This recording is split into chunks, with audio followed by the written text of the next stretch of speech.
Part 8 में आपका स्वागत है और यहाँ पे मैं आपको बताऊँ कि हमने पार्ट 7 में ये देखा था कि एचआरए कैसे कैलकुलेट किया जाता है। उसमें भी हमने नेक्स्ट फिर से एक बार एग्जांपल देखा था।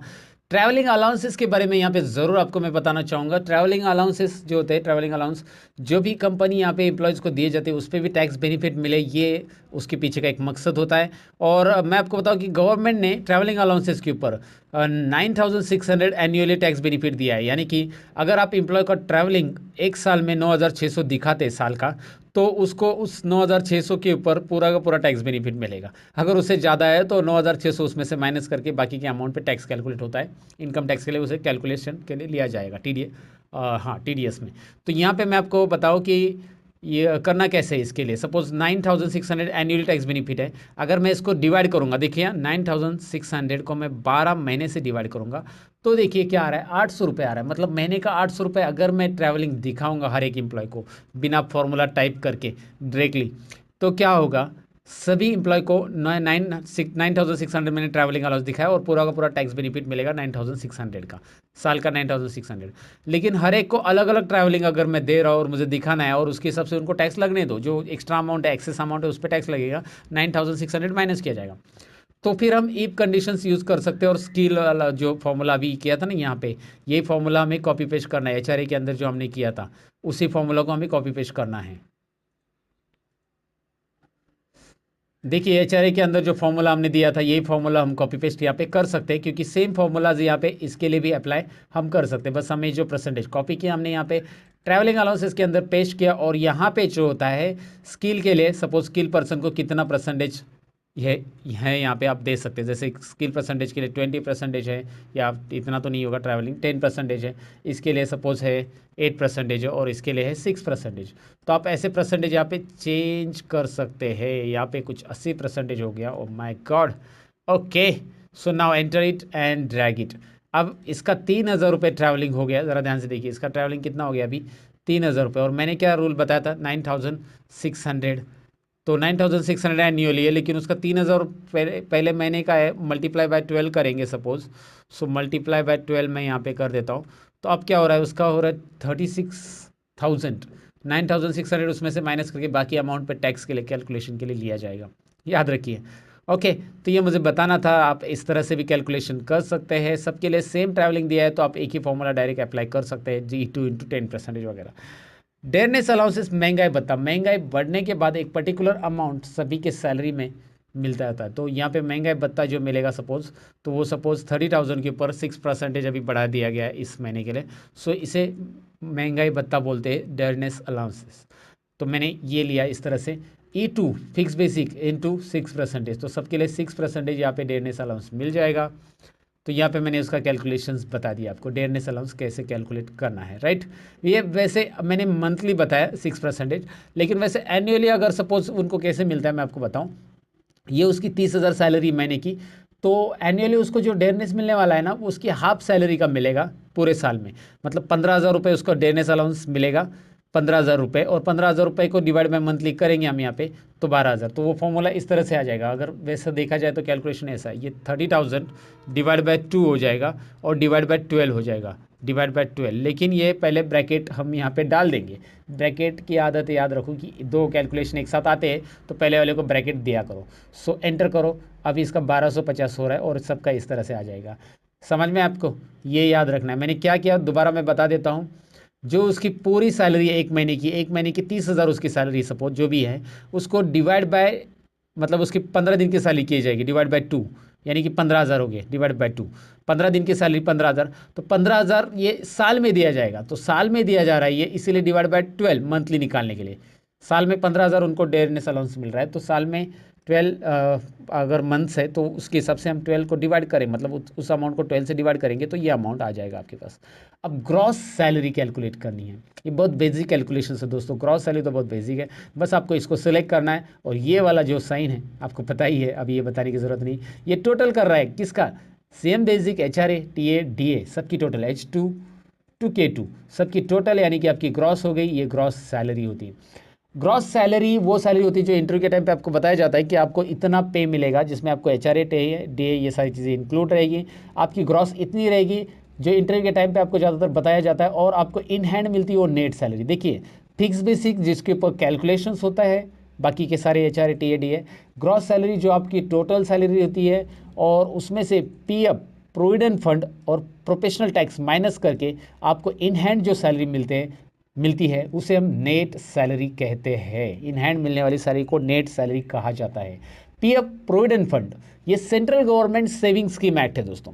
मतलब अगर आप देखोगे, सेंट्रल गवर्नमेंट एक ने रूल रखा है, एक 1956 एक्ट है, उसने उन्होंने कहा है कि वहाँ से उन्होंने ये सभी एम्प्लॉयज़ के लिए, मतलब जिस कंपनी में 20 से ज़्यादा एम्प्लॉयज़ है, ज़्यादातर वो रजिस्टर्ड कंपनी है, तो उनको क्या किया है कि आपके सारे एम्प्लॉयज़ को पीएफ कट होना ज़रूरी है। क्योंकि वो पीएफ क्या होगा, प्रोविडेंट फंड, यानी कि सेंट्रल गवर्नमेंट के डिपार्टमेंट में एक पर्टिकुलर डिपार्टमेंट है, वहाँ पे सेविंग होता रहेगा आपका एक पर्टिकुलर अमाउंट। लेकिन जैसे मैं आपको बताऊँ कि आपकी सैलरी सपोज अभी 15,000 के ऊपर है, तो आपका जो 15,000 के ऊपर है, ये रूल ध्यान से देखिए, मैं यहाँ पे लिख भी देता हूँ। 15,000 के ऊपर अगर सैलरी है तो आपका कंपलसरी यहाँ पे जो अमाउंट है वो 1,800 फिक्स अमाउंट यहाँ पे डिडक्ट होगा। फिक्स अमाउंट जो होता है 1,800 डिडक्ट होगा आपकी सैलरी में से, और जमा होते जाएगा सेंट्रल गवर्नमेंट के पीएफ डिपार्टमेंट में, जो आप 6 महीने के बाद कभी भी निकाल सकते हैं। वो इसलिए होता है क्योंकि आप अगर जब भी आपकी फ्यूचर में सपोज आप रिटायर हो गए वगैरह, तो उस टाइम पे आपके पास अर्निंग का कोई सोर्स नहीं रहेगा, तो आपके पास एक अमाउंट तो सेव रहेगी, इसलिए सेंट्रल गवर्नमेंट ने कंपलसरी किया है। और ये अमाउंट 1,800 आपका तो जा रहा है, आपकी सैलरी से कट हो रहा है, ऊपर से एम्प्लॉयर जो है, आपकी कंपनी जो है, एम्प्लॉयर यानी कि आपका जो ओनर है कंपनी का, उसे भी कॉन्ट्रीब्यूट करना है 1,800 रुपये, सेम अमाउंट जितना आपका डिडक्ट हो रहा है। लेकिन आपकी सैलरी 15,000 के ऊपर है तो 1,800 दोनों का 1,800, आपका 1,800 कट होगा, उनका भी, एम्प्लॉयर को भी 1,800 भरना पड़ेगा, और वो भी आपके पीएफ डिपार्टमेंट में जाएगा।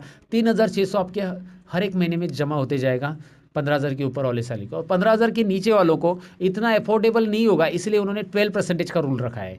उसको हम एक्चुअल बोलते हैं 12% को, और ये सीलिंग बोलते हैं इसे, अगर मैं डिटेल में बताऊँ तो एक्चुअल कंडीशन में क्या होता है कि 15,000 के नीचे, मतलब 10,000 जिसकी सैलरी है, उसके ऊपर 12% जो भी अमाउंट आएगा, जो आपका अमाउंट रहेगा वो आपकी सैलरी से डिडक्ट किया जाएगा। उतना ही अमाउंट एम्प्लॉयर भी कंट्रीब्यूट करेगा, उतना ही अमाउंट, और आपके अकाउंट में जमा होते जाएगा दोनों तरफ से ये। तो इसलिए आपका पीएफ बोलते हैं ना, डबल मिल रहा है, डबल, तो डबल ऐसा होता है कि आपका सैलरी, और ऊपर से इंटरेस्ट भी मिलता है 9% एनुअल रेट के हिसाब से इंटरेस्ट वहाँ पे गवर्नमेंट आपकी सेविंग पे देती है, ऐसा कुछ है वहाँ पे। सो एग्जैक्टली इंटरेस्ट रेट के बारे में मैं श्योर नहीं हूँ, लेकिन आप देख लेना, इंटरेस्ट तो वहाँ पे मिल ही जाता है।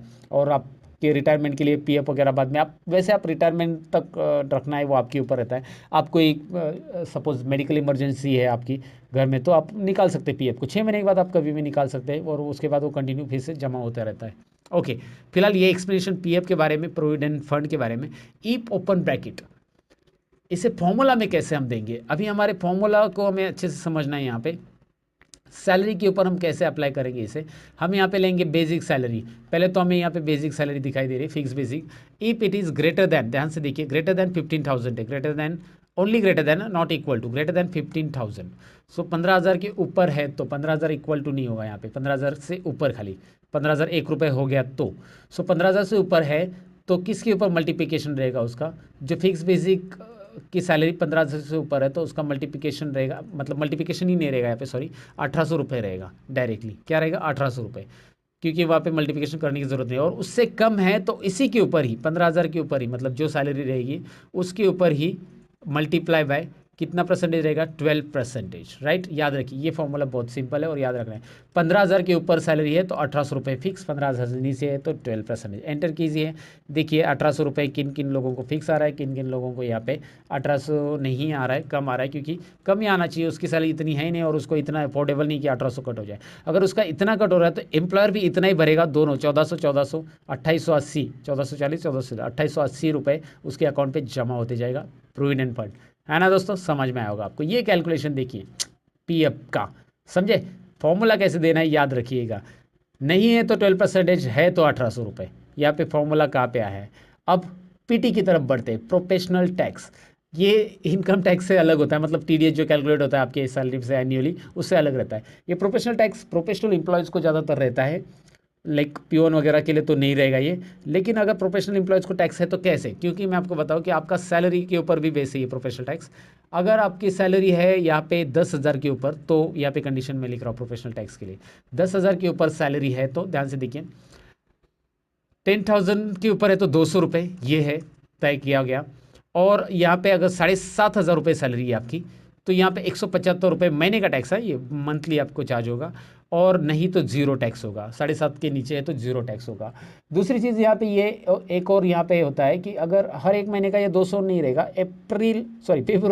फरवरी महीने में ये 300 होता है, क्योंकि आप 28 दिन का काम करते हैं और फिर सैलरी कितना दिन का लेते हैं, 30 दिन का। इसलिए गवर्नमेंट यहाँ पे फरवरी महीने में क्या करती पता है, 300 रुपये आपका प्रोफेशनल टैक्स चार्ज करती है। और ये प्रोफेशनल टैक्स जो होता है ना, ये स्टेट गवर्नमेंट डिडक्ट करती है और वो स्टेट गवर्नमेंट के पास जाता है, मतलब स्टेट गवर्नमेंट कलेक्ट कर लेता है ये टैक्स टोटल। और ये तो आपको समझ में अभी ये रूल क्या है। तो चलिए फॉर्मूला भी दे देते हैं इसके ऊपर। Is equal to if open bracket के बाद लॉजिक टेस्ट क्या है, value true value false. So यहाँ पे प्रोफेशनल टैक्स के लिए हमें कंडीशन ग्रॉस के ऊपर रहती है, याद रखिए, पहले मैं बताना भूल गया था। ग्रॉस के ऊपर अगर ग्रॉस सैलरी 10,000 से ऊपर है तो 10,000 मैंने लिया, ग्रेटर देन का साइन लेना है, इक्वल टू नहीं आता है यहाँ पे। 10,000 के ऊपर बस 10,000 से ऊपर है तो याद रखिए, मैंने अगर इक्वल टू बोला रहेगा पहले तो भूल जाओ इसे, यहाँ पे इक्वल टू नहीं देना है, ग्रेटर देन इक्वल टू नहीं। 10,000 से ऊपर है तो 200 रुपये, 200 रुपये डायरेक्टली दे रहे हैं, कोई फॉर्मूला नहीं है। फिर से ईप आएगा, क्योंकि हमारे पास 3 आंसर है, 2 ईप तो बनते ही है।